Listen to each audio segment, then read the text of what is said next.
அனைவருக்கும் வணக்கம். இன்னைக்கு நம்ம பார்க்க போற வீடியோ என்ன பார்த்தீங்கன்னா, இறப்பை தடுத்து நிறுத்தக்கூடிய புண்ணியம். வாங்க இன்னைக்கு அதை பத்தி தெரிஞ்சுக்கலாம்.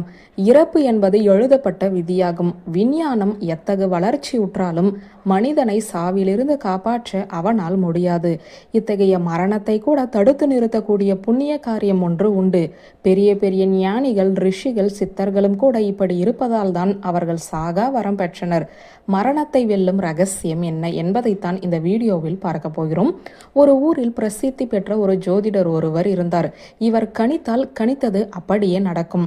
சரியான முறையில் ஜோதிடத்தில் கற்று தேர்ந்த இந்த ஜோதிடர் புகழானது ஊரெங்கும் பரவியது. வெவ்வேறு இடங்களில் இருந்து மக்கள் இவரை காண வந்து சென்ற வண்ணமே இருப்பார்களாம். அப்படி ஒரு நாள் ஏழை விவசாயி ஒருவர் பக்கத்து ஊரிலிருந்து இந்த ஜோதிடரை பார்க்க வருகிறார். விவசாயி தன்னுடைய ஜாதகத்தை காண்பித்து தன்னுடைய எதிர்காலம் எப்படி இருக்கும் என்று கணித்து கூற கேட்டார். ஜாதகத்தை வாங்கி பார்த்த ஜோதிடருக்கு ஒரே அதிர்ச்சி. இன்று இரவே அவருடைய ஆயுள் முடிய போவதாக அந்த ஜோதிடருக்கு தெரிய வந்தது.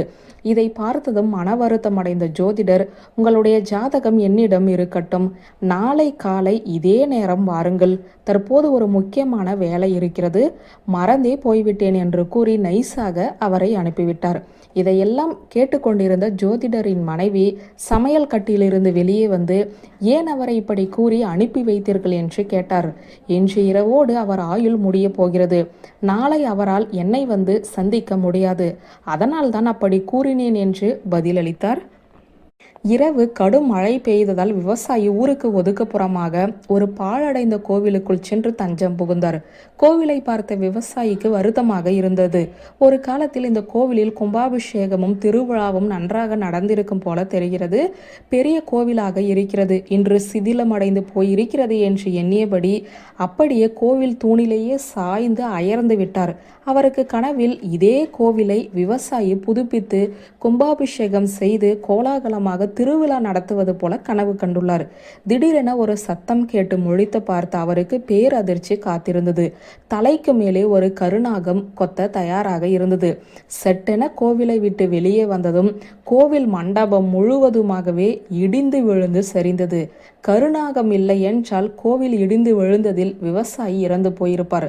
மறுநாள் ஜோதிடரை பார்க்க விவசாயி வந்ததும் ஜோதிடர் தன் கணிப்பு சரியாகவில்லையோ என்று நினைத்து மீண்டும் ஜாதகத்தை எடுத்து நன்கு புரட்டி பார்த்தார். தன் ஜாதக கணிப்பு சரியாகவே இருந்தது. பின்பு எப்படி விவசாயி மரணத்திலிருந்து தப்பித்தார் என்று புரியாமல் திகைத்தார். நேற்று ஏதாவது வித்தியாசமாக நடந்ததா என்று விவசாயிடம் இந்த ஜோதிடர் கேட்கிறார். இப்படி கேட்டதும் விவசாயி நடந்ததை கூறினார். இதிலிருந்து மனதால் இறைவனுக்கு தொண்டு செய்ய நினைத்தாலே போதும், அதைவிட ஒரு புண்ணிய காரியம் எதுவுமே இல்லை. இந்த புண்ணியம் மரண கண்டத்திலிருந்து கூட நம்மை காக்கும் அரணாக இருக்கும் என்று ஜோதிடர் புரிந்து கொண்டார். ஒருவர் வீழ்ச்சி அடைய வேண்டும் என்று விதியே எழுதப்பட்டு இருந்தாலும் கடவுளுக்கு தொண்டு செய்து வந்தாலே அவரை வெல்ல எவராலும் முடியாது. வியூவர்ஸ், இந்த வீடியோ உங்களுக்கு பிடித்திருந்த லைக், கமெண்ட், ஷேர் பண்ணுங்க. நன்றி.